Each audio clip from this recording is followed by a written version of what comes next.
So this is a red oak tree that we just planted and I just heavily watered. So I wanted to give you some information. Over here in this area, we are putting a tiny house. So back to the oak tree.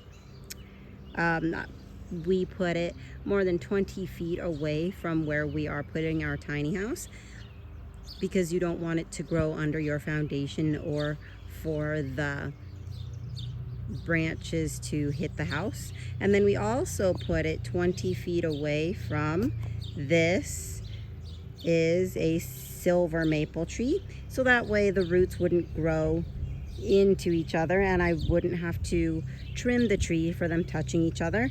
And we also put it 20 feet away from our neighbor's property and their buildings, excuse me.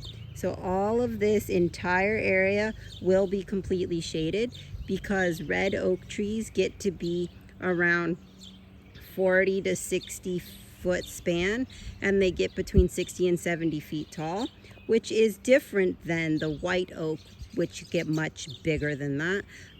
Now, I learned this from a forester right after I planted this tree, or right when we got it anyways, before I planted, that he prefers white oak because red oak has more tannins. So white oak is better for the wildlife. So I don't know if I have any room for a gigantic white oak tree, but if I do, then I will go ahead and get one of those, or maybe even another maple tree, which this is a maple tree that gets to a very nice size and offers a good amount of shade. So that means that entire portion from there where the oak tree is all the way to the maple tree and all this back way will be completely shaded in our yard.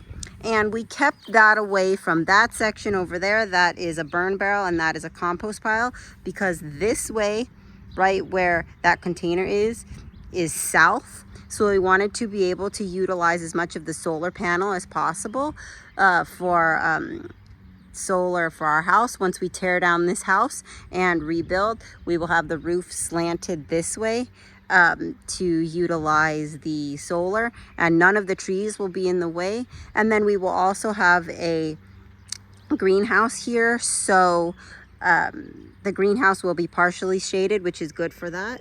So let's get that red oak tree in frame. There it is. And oak trees, in particular red oak trees, grow really fast. And the reason they are called red oak trees is because they are a beautiful, bright, burnt red color on the leaves in summer. Excuse me, in fall when the leaves come down. Sorry, I was trying to get the oak tree in frame. So in fall, they are a beautiful burnt red color. So I thought that would add some beauty and flavor to our yard.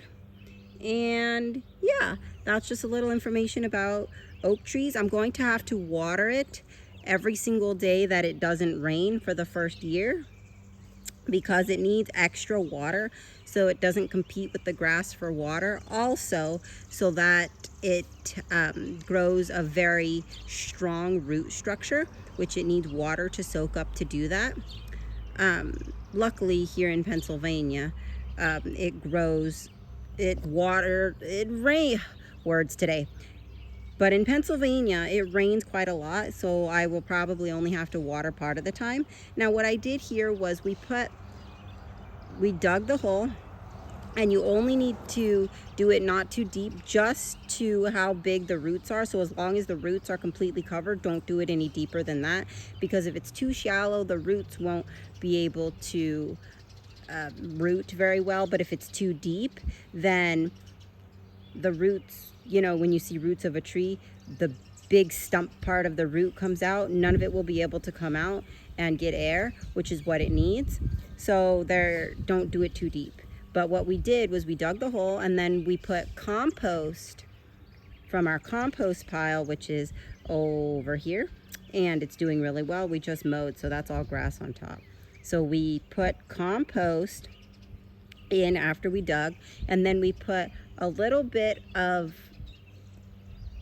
fertilizer balls and covered that up with more compost, so that way the roots wouldn't be directly touching any chemical fertilizer. It's not a chemical, it's all natural, but we didn't know the quality of our soil in the grass, so that's why we did that. And then we covered it with the soil, the dirt that the grass was growing in, so that way it's covered and grass will grow around it, but it has that really strong vitamin rich compost to be able to grow. So if you are able to do that, if not, get a really good quality soil and add vitamins to it if it's not a good quality soil. Anyways, this is red oak tree, and I will keep you updated as to how it grows further on. Supposedly it grows really fast, and in 2 years it will be fully mature, but I will keep doing updates for all of you that would like to know. Thanks so much for watching, and this is the newly planted red oak tree and information. Stay tuned.